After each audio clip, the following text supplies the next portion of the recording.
Thank you. Our colleague John Blue of Queens. So I'll say from the outset that there are very few parents who will ever understand, nor should they need to understand, this kind of scheme that they unlike Councilman Fiddler's analogy with fantasy football and rotisserie baseball, which I think are good analogies, let me say, the rotisserie baseball and fantasy football, they rely on a wealth of statistics and measures and measurements taken.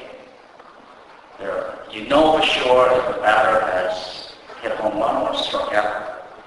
You know how many pitches, how many walks and strikes a pitcher has pitched. You know how many passes a receiver has completed. You know how many touchdowns a quarterback has been given credit. You know, and those are measures that are taken over and over and over again. And so there's actually a wealth of statistics, both in their redundancy and their overwhelming nature, make fantasy football and rotisserie baseball somewhat scientific. Here, this I don't know what you call it. I mean, it is very complicated. And you have a lot of numbers here. You throw all these numbers out to us on this committee and to the chairman. You throw them out in public. But at the end of the day, it's really just based on one single measure, taken once a year for each student. You talk about student progress, percentage of students making at least 1 year of progress. What's that based on? What 1 year of progress means is for that particular student, what does that actually mean? Okay. Yes, Mr. Liebman. For each student, they take a series of assessments from the state. One in ELA that takes place over a series of days and one in math. It is not one measure. It's actually many measures because each one of those assessments cuts across hundreds of different items and many skill areas. In ELA, there are about 6 or 7 skill areas that we look to see if children read and write. On the ELA test, for example, not only are there multiple choice questions, but the children actually write out answers. Some short answers, some long essays, and those are very carefully graded by teachers in our system.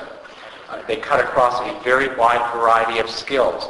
Does the reader look at the context? Does the reader know the phonics and the other things that give you signals about what the meaning is? Is the reader able, but you said that it was only one measure. It's actually many, many measures on the math. It's one test. What are you talking about? Just because a test has 100 questions, I'm not saying that's one measure. It's 100 measures, but it's still one test. Isn't it one test? Is it or is it not one test? Life is one test of many, many different challenges, and that's the same as these are. So that's what I mean. Look, hold on, please, look. We just want to know. This whole system that you have so much documentation about it, you gave us a 10-page testimony in fine print. It's all based, you've got all these measures, this formula that's been handed to us. That formula is not our formula. I have no idea what it is, but please. I don't think the formula is... Well, somebody's out there handing them out and attributing to us. I want to be clear, they're not us. I'm not even saying the formula is complicated. It's algebra. It's a complicated algebra expression. But nonetheless, it's still, at the end of the day, based on one measure. You started saying, 6 or 7 assessments, a series of 6 or 7 assessments. I really would like you to spend just a minute describing to us what exactly is that assessment, so that we can leave this room with dispelling the notion that it's just a test. What is this series of assessments that you just talked about?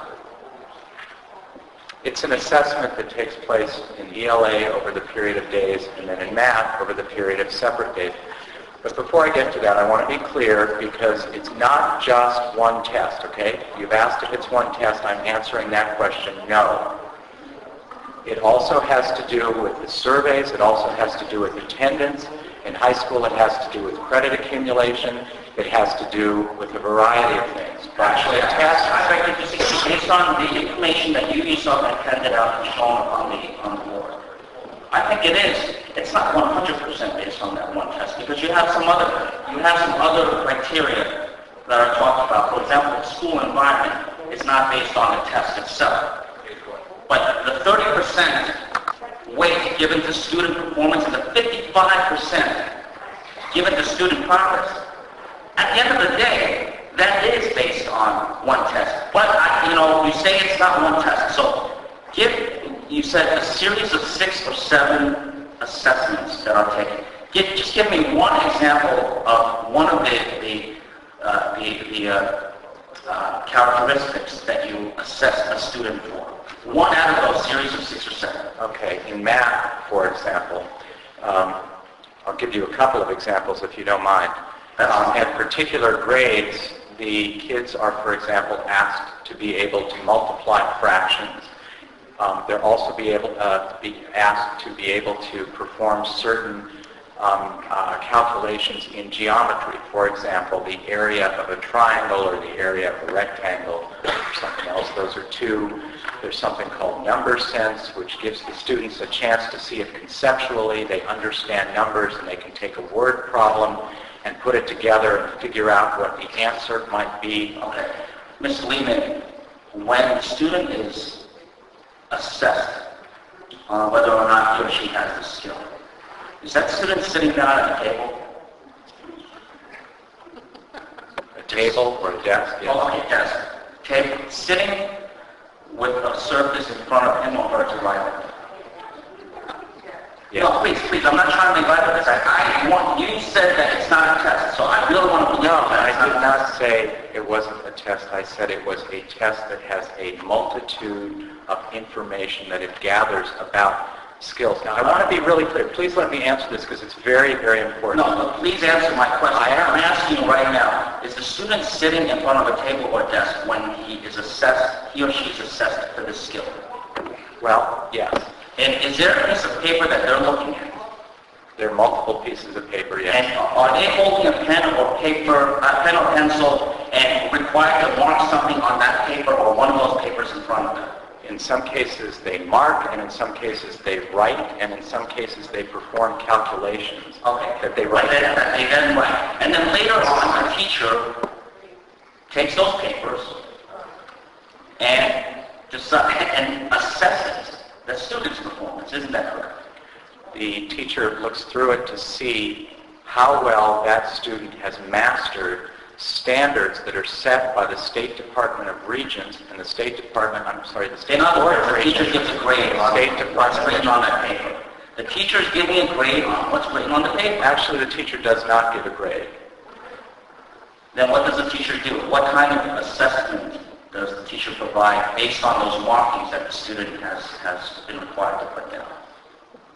The teacher is asked to determine through a set of very carefully provided standards whether the standards that the New York State Department of Education and Board of Regents have set, is this child reading at grade level for a fourth grader? Is she writing at grade level for a fifth grader? Can she perform the arithmetic and mathematical procedures that you need as a sixth grader to be proficient?